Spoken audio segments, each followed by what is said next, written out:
Gold prices dipped for third day in a row, pressured by strong dollar and rising Treasury yields, impacting the market sentiment. Gold also falls below the 50 moving average, revisiting 2600 minus a few dollars. Now the dollar strength, tied to investor confidence in Trump policies, adds to gold decline. Now yields make gold less attractive. The upcoming US PPI and CPI and retail sales could shift the Fed monetary policy expectations, influencing gold's price path. In this video, I'm going to explain everything from the macroeconomic to the technical analysis side. So stay tuned, it's coming.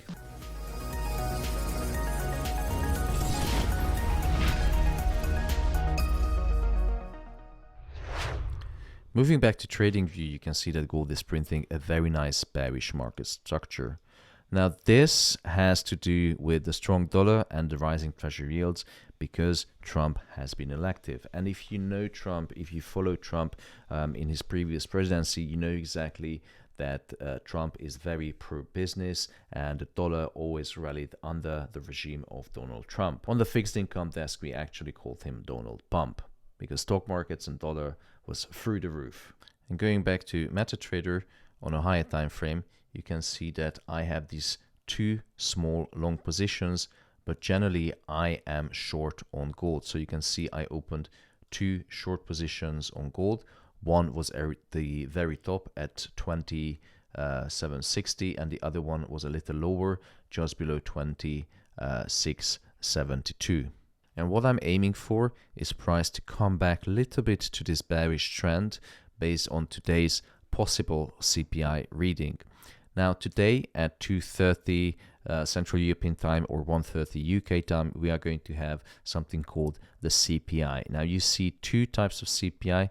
One of them is the core CPI and the other one is the headline CPI. The only difference between these two is that core CPI excludes food and energy from the calculation or the basket of goods, which are the two most volatile items.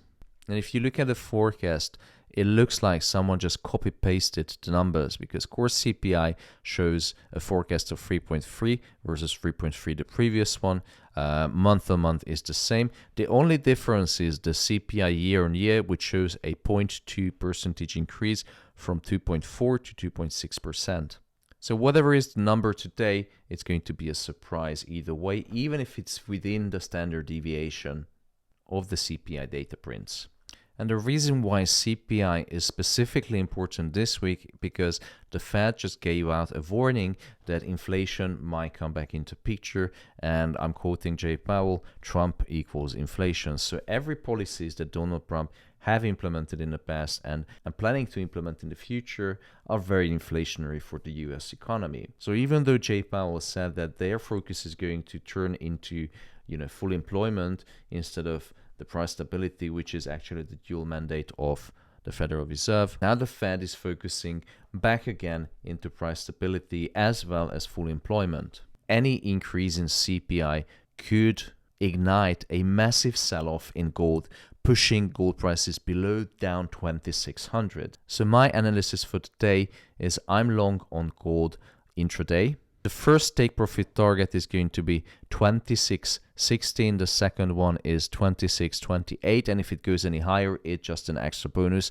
But most likely, I won't be holding positions at this point. So ideally, what I want to see on gold is price to come back to the top of this bear flag channel. I'm going to take about 70% of the profits at this price level and then going to look for a reversal within the main trend line, which is the resistance, and the support, which is 2600. So somewhere around here within this range, you can expect a reversal and price to continue lower. If everything goes according to the plan and if we're going to see the kind of data that I want to see, because remember that gold is driven by hard data and not trend lines. Moving back to the live positions, you can see the position is still running within 30 to 43 pips of profit. And because of the extreme volatility, I highly recommend everyone to protect their capital. Forex is now offering a 50% deposit bonus, which is basically free money.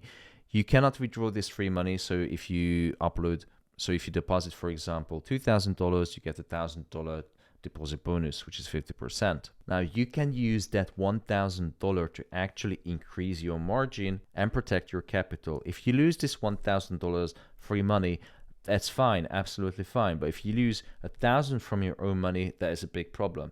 So use this free money and increase your margin. You can find the link below the video, or if you go to alphafx.eu, go to alphafx.eu/4xc. So just to recap what I said, intraday I'm long on gold, waiting price to continue and finish this bear flag pattern, take most of the profit at 26.30, and then depending on the data of core CPI and headline CPI, I'm going to take most of the profit and look for reversal. I hope you enjoyed the video. Remember, take advantage of the 50% deposit bonus offered by 4xc. And if you would like to get daily analysis, signals, and to see my trades, go to alphafx.eu purchase. There's currently full memberships available until the end of December. Thank you so much. This is the AlphaFX.